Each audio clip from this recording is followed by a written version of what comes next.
Good morning बच्चों। आज आप रसखान जी की सवैयों के बारे में पढ़ेंगे, जो कि आपके काव्य खंड का तीसरा पाठ है। ये जो सवैया इसमें आपके काव्य खंड में दी गई हैं, ये रसखान जी द्वारा रचित सुजान रसखान से जो है ली गई हैं, जो कि भगवान श्री कृष्ण की भक्ति के बारे में लिखी गई हैं। देखिए इनको। मानुष हो तो वही रस खानी, बसो ब्रज गोकुल गाँव के ग्वारन।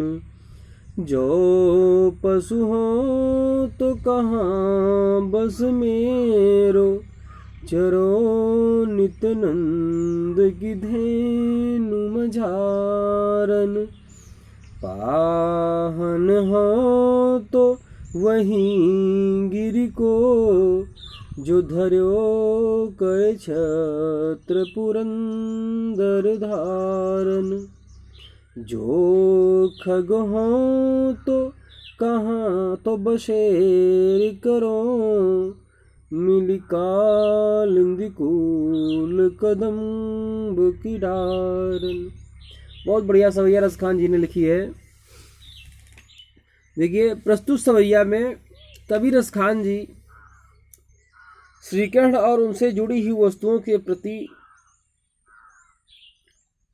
लगाव को स्पष्ट करते हैं। वह अगले जन्म में भी, यानी इस जन्म तो श्री कृष्ण जी की भक्ति कर ही रहे हैं, अगले जन्म में भी श्री कृष्ण का सानिध्य पाना चाहते हैं। वह कृष्ण की निकटता को प्राप्त करने की जो है तीव्र कामना को अपनी प्रकट करते हैं इस जो है सवैये में। कहते हैं श्री कृष्ण जी की जो लीला भूमि ब्रज के प्रति, लीला भूमि से तात्पर्य वहां पर उन्होंने अपनी संपूर्ण लीलाएं की। लीला भूमि ब्रज के प्रति अपने लगाव को प्रकट करते हुए रसखान जी कहते हैं कि हे भगवान, हे श्री कृष्ण जी, मानुष हो तो वहीं रस खानी, और बसो ब्रज गोकुल गांव के ग्वारन। वो कहते हैं कि मृत्यु के पश्चात यदि मैं अगला जन्म मनुष्य के रूप में लूं, कहते हैं मृत्यु के पश्चात यदि मैं अगला जन्म मनुष्य के रूप में लूं, तो मेरी इच्छा है कि मैं ब्रज भूमि में ग्वालों के बीच में निवास करूं। मानुष हो तो वहीं रस खान, बसो ब्रज गोकुल गांव के ग्वारन।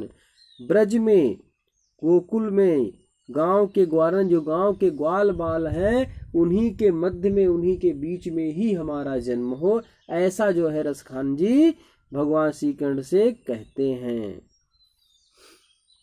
आगे कहते हैं कि जो पशु हो तो कहाँ बस मेरो, चरो नित नंद की धेनु मझारन। मझारन यानी बीच में। जो पशु हो तो कहाँ तो बसेर, जो पशु हो तो कहाँ बस मेरो। आगे कहते हैं कि अगर मैं पशु हो जाऊं, पस योन में हमारा जन्म हो, यदि मैं पस योन में जन्म लूं जिसमें मेरा कोई वश नहीं है, वो कहते हैं फिर भी मैं नंद बाबा की गायों के बीच में चरना चाहता हूँ। चरो नित नंद के, नित का मतलब प्रतिदिन, नंद की धेनु, नंद बाबा की गायों के बीच में, मझारन का मतलब बीच में। फिर आगे कहते हैं पाहन हो तो वहीं गिरि को, पाहन हो तो वहीं गिरि को, जो धर्यो कर छत्र पुरंदर धारन। पुरंदर कहते हैं इंद्र को। पाहन हो तो वहीं गिरि को, पाहन का मतलब पत्थर, गिरि का मतलब पर्वत। कहते हैं यदि मैं पत्थर बनूं तो उसी गोवर्धन पर्वत का पत्थर बनना चाहता हूं, जिसे आपने इंद्र का घमंड चूर करने के लिए और जलमग्न होने से गोकुल की रक्षा करने के लिए अपनी उंगली पर छत्र यानी छाते के समान उठा लिया था। जब इंद्र क्रोधित होकर के, यानी इंद्र की पूजा नहीं की गई थी, गोवर्धन पर्वत की पूजा की गई थी, तो इंद्र क्रोधित होकर के जो है अत्यधिक जो है अपने मेघों को उन्होंने आदेश दिया था जो कि जा करके वहां पर अत्यधिक वर्षा कर रहे थे गोकुल में, तो उसकी रक्षार्थ, गोकुल के वासियों की रक्षार्थ, उनकी रक्षा के लिए भगवान श्री कृष्ण ने अपनी उंगली पर गोवर्धन पर्वत को उठा करके लोगों को उसी के नीचे आश्रय दिया था। तो रसखान जी उस पर्वत का जो है पत्थर बनना चाहते, अगर मैं पत्थर हो जाऊं तो उसी पर्वत का पत्थर हूं। आगे देखिए क्या कहते हैं, जो खग हो तो बसेरो करो, मिली कालिंद कूल कदम्ब किरारन। कहते हैं अगर मैं खग हो जाऊं यानी पक्षी हो जाऊं तो बसेर करो, तो मैं कहाँ पर बसेरा करूं, कालिंदी कूल कदम्ब किरानी। कालिंदी कहते हैं यमुना जी को, कूल का मतलब किनारा, कदम्ब कदम्ब का वृक्ष, और डारन यानी उसकी डालों पर। कहते हैं यदि मैं पक्षी बन जाऊं, रसखान जी कहते हैं मैं पक्षी बन जाऊं तो उसी कदम्ब के वृक्ष की शाखाओं पर मेरा बसेरा हो जो यमुना के किनारे है। ऐसा वो क्यों सोचते हैं, क्योंकि जिससे नीचे श्री कृष्ण जी रास रचाया करते थे। यानी कहने का तात्पर्य है कि कवि रसखान हर रूप में अपने आराध्य श्री कृष्ण जी से समीप रहना चाहते हैं, उनका सानिध्य चाहते हैं, उनका सामीप्य चाहते हैं। अब अगला देखिए, आज गई हुती भोर ही हो, रस खान रही वही नंद के भो नहीं, वाको जियो जुगो लाख करोड़, जसोमती को सुख जात कहो नहीं, तेल लगाई के अंजन, भौहे बनाई डिठो नहीं, डारी हमेल निहारते, वारत जो पुचकारत छो नहीं। देखिए आगे क्या कहते हैं रसखान जी। रसखान ने प्रस्तुत पद में रसखान जी ने श्री कृष्ण के प्रति माता यशोदा के वात्सल्य का वर्णन किया है। यहाँ पर रसखान जी कहते हैं कि हे सखी, दूसरी सखी से कहती, रसखान जी कहते हैं कि एक सखी दूसरी सखी से कहती है कि आज मैं श्री कृष्ण के प्रेम में मग्न होकर क्या किया हमने, प्रातः काल में ही नंद जी के भवन में पहुंच गई। कहते हैं श्री कृष्ण के प्रेम में मग्न होकर मैं प्रातः काल नंद जी के भवन में गई थी। आज गई हुती भोर ही हो, रस खान रही वही नंद के भवन नहीं।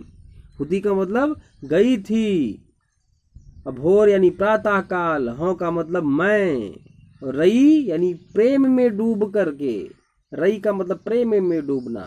तो करे मैं प्रेम में डूब करके, श्री कृष्ण जी के प्रेम में मग्न होकर के मैं प्रातः काल ही नंद बाबा के घर पहुंच गई, उनके भवन में पहुंच गई। वाह को जियो जुग लाख करोड़, वो गोपी कहती है, वो सखी कहती है कि मेरी कामना है कि उनका पुत्र श्री कृष्ण लाखों करोड़ों युगों तक जीवित रहे, जिए, जुग जियो, जुग लाख करोड़ यानी युगों युगों तक, लाखों और करोड़ों वर्ष उसका पुत्र जीवित रहे। जसोमति को सुख जात कहो नहीं, जसोमत को सुख जात कहो नहीं। वो कहती हैं, कह रही है श्री कृष्ण जैसा पुत्र पाकर यशोदा जी को जो सुख मिल रहा है उसका वर्णन करना अत्यंत कठिन है। तेल लगाई के अंजन। आगे देखिए भगवान श्री कृष्ण के श्रृंगार के विषय में वो गोपी वर्णन करती है, दूसरी सखी से बताती है कि वे अपने पुत्र का श्रृंगार कर रही थी।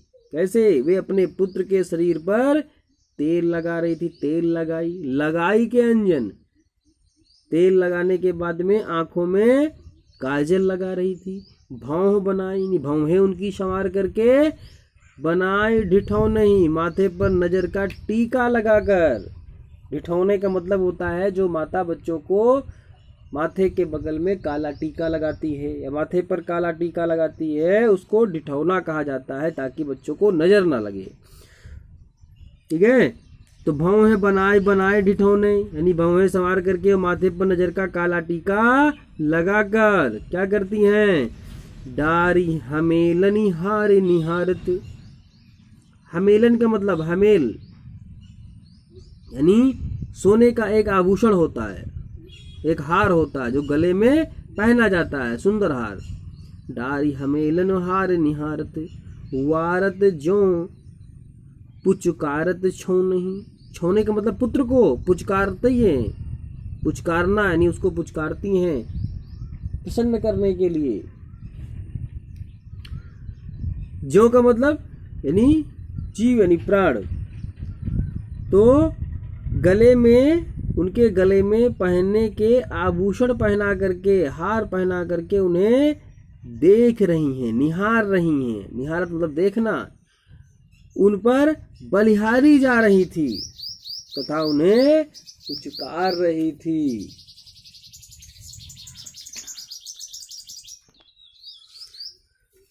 अगला देखिए, अगली सवैया। धूरी भरे अति शोभित श्याम जू, तैसी बनी सिर सुंदर चोटी। खेलत खात फिरे अंगना, पग पैजनी बाजती पीरी कछोटी। वा छवि को रस खान बिलोकत, वारत काम कला निज कोटि। काग के भाग बड़े सजनी, हरि हाथ सो ले गयो माखन रोटी। देखिए, प्रस्तुत सवैये में रसखान जी ने श्री कृष्ण के बाल रूप का बड़ा ही सुंदर चित्रण किया है। श्री कृष्ण जी के सौंदर्य को देख करके एक गोपी अपनी सखी से उनके सौंदर्य का वर्णन करती है। देखिए कितना सुंदर और मनोहारी वर्णन है।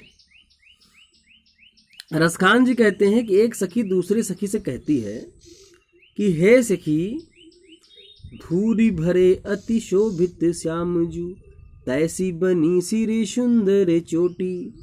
क्या कहती है कि श्याम वर्ण के श्री कृष्ण धूल से भरे हुए अत्यंत सुशोभित व आकर्षक लग रहे हैं। यानी धूरी भरे, धूल से भरे हुए, धूल से भरे हुए अति शोभित श्यामजू, यानी श्याम जी श्री कृष्ण जी बड़े सुंदर लग रहे हैं। शोभित यानी सुंदर लग रहे हैं, सुशोभित हो रहे हैं श्याम जी यानी श्री कृष्ण जी। और तैसी बनी सिर सुंदर चोटी, ऐसे ही उनके सिर पर सुंदर चोटी भी सुशोभित हो रही है। यानी जैसे वो सुशोभित हो रहे हैं धूल में सने हुए, उसी प्रकार से उनकी चोटी भी बड़ी सुंदर प्रतीत हो रही है। खेलत खाते फिरे अंगना, पग पैजनी बाजती पीरी कछोटी। आगे देखिए, वे अपने आंगन में खाते और खेलते हुए घूम रहे हैं। खेलत खात फिरे अंगना, यानी वो खेलते और खाते हुए अपने आंगन में खेल रहे हैं। और पग पैजनी बाजत, पग का मतलब पैरों में, पैजन का मतलब पायल बज रही है। पीरी कछोटी, और वे पीले रंग की छोटी सी धोती पहने हुए हैं। भगवान श्री कृष्ण जी पीत वर्ण की पीले रंग की छोटी सी धोती भी पहने हुए हैं, जिसके कारण उनकी सुंदरता और बढ़ जाती है।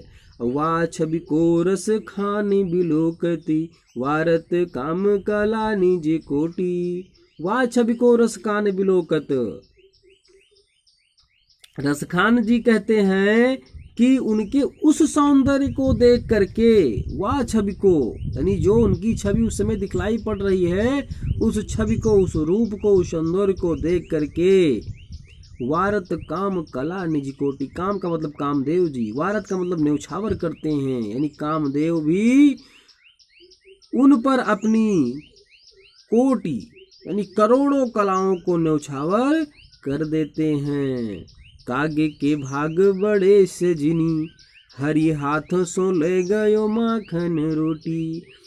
उस कौवे का भाग, रसखान जी कहते हैं उस कौवे का भाग्य भी कितना अच्छा है, जिसे श्री कृष्ण जी के हाथ से मक्खन और रोटी छीनकर खाने का अवसर प्राप्त हुआ है।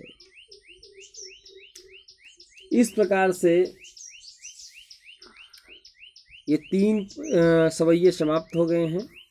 इनको आप पढ़िए अच्छे से, जहाँ वीडियो देखिए, जहाँ पर किसी प्रकार की भी कोई समस्या होती है तो आप उसके लिए बताएं, उसको पुनः फिर से समझा दिया जाएगा।